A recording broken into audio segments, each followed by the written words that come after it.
You did it! There is a server humming away in your house right now, and this dashboard is proof. But here's what nobody tells you. The moment that install finishes, you're standing in front of a powerful machine with absolutely no idea what to do next. So I'm going to give you the 5 things to do first. The stuff that takes your server from installed to actually useful and protects you from mistakes that cost beginners a weekend. And the 5th one is a thing almost everyone skips. That one decides whether your home lab survives its first real mistake. Stick around for it. Now quickly before we begin, if you haven't built a server yet, watch the build video first. It's linked in the description and pinned below. This one picks up the second it's running. Works on the Proxmox box we built. But honestly, the thinking applies to any home server. So let's go. Number 1. Right now your server's address can change on you. Picture your home network handing out addresses like seats at a busy restaurant. That's fine for your phone, but it's a problem for a server, because tomorrow it might be sitting somewhere else and you won't know where to find it. The fix is to reserve its spot. The technical name is a static lease or a DHCP reservation, but the idea is pretty simple. You tell your router this machine always gets this address. So you pin it once and your server stays put. Everything else you do gets easier because of this one step. Number 2, and this is a security one. Right now you're probably logging in as a top level account. That one that can do anything, including breaking everything. Think of it like the master key to a building. You don't carry the master key around for daily stuff, you carry the key to your own office. The same idea applies here. Make yourself a normal user with permissions to do the admin tasks you actually need to do and leave the master key behind. Watch this. The new user tries to do an admin thing and denied. Good, that's exactly what we want. Now we will give that user permission the proper way. Let's try again, and there it is. You're now working safely by default. Now, if you're the only person who will ever touch this server, what we just did is plenty.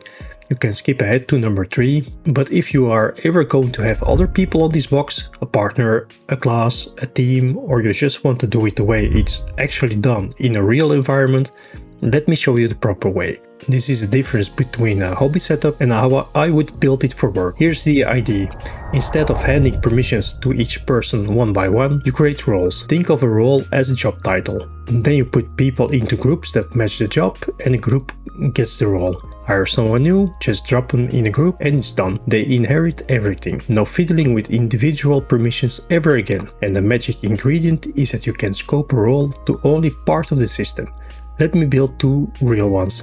The first role, someone who can manage the virtual machines that already exist. Start them, stop them, change their settings, take snapshots, but who cannot create brand new ones and cannot go near the storage layer. Why would you want that? Because creating VMs and managing disks is where people accidentally fill up a drive or break something expensive. And by not giving any storage privilege, the storage layer stays invisible to them. The second role is the full administrator.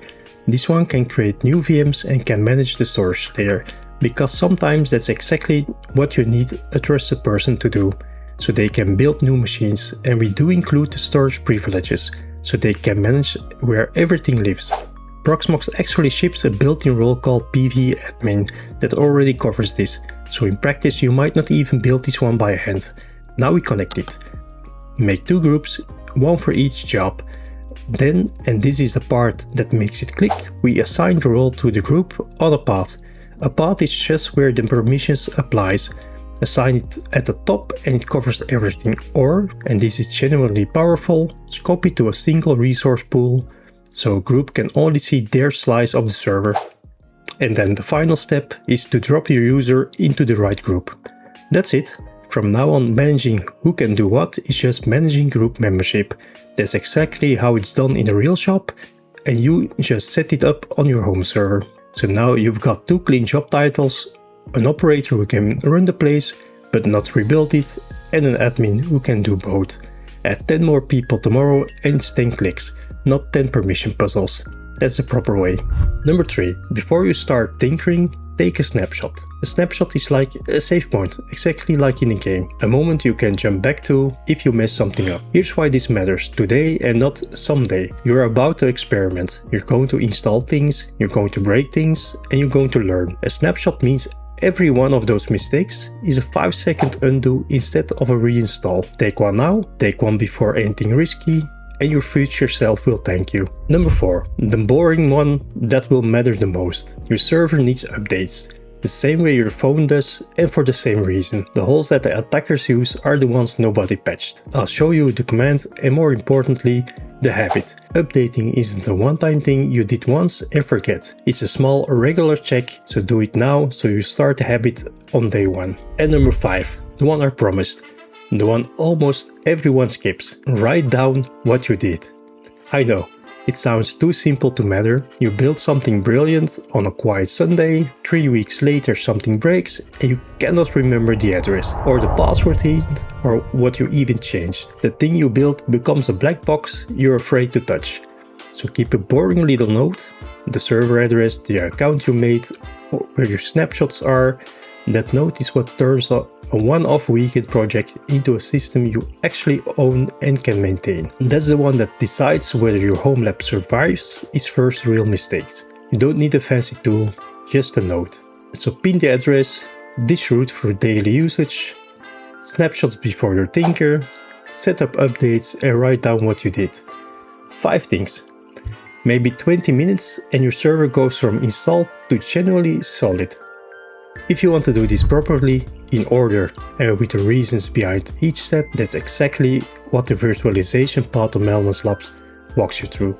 It's free, hands-on, and I will link it below.